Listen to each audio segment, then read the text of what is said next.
ഇന്ന് നമുക്ക് നല്ലൊരു സോയാ ചങ്ക്സ് കറി തയ്യാറാക്കാം.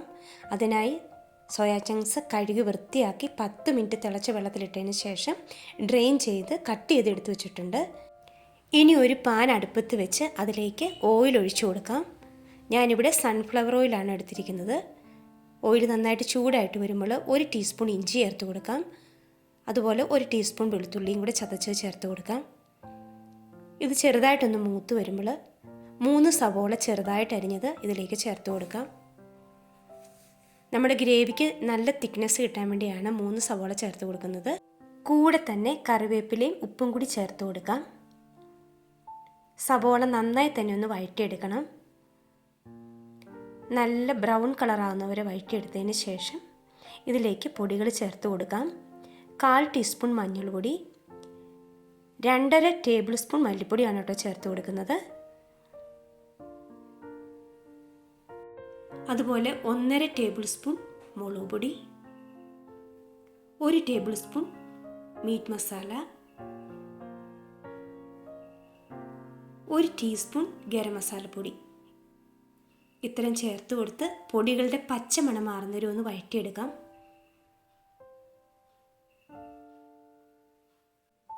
പൊടികളൊക്കെ മൂത്ത് വന്നു കഴിയുമ്പോൾ ഇതിലേക്ക് 1 തക്കാളി അരിഞ്ഞ കൂടി ചേർത്ത് കൊടുക്കാം.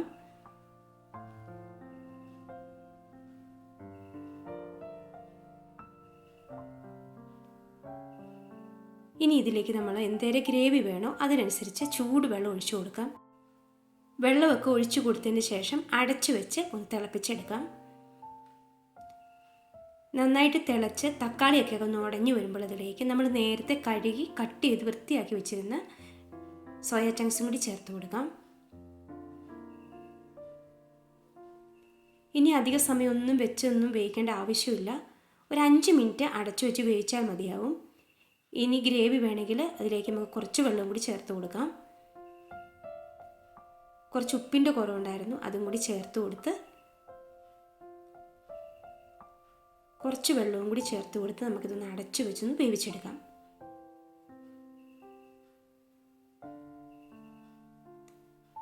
ഗ്രേവി വേണ്ടാത്ത കറിയാണെങ്കിൽ ഇത്രയും വെള്ളമൊന്നും ചേർക്കേണ്ട ആവശ്യമില്ല.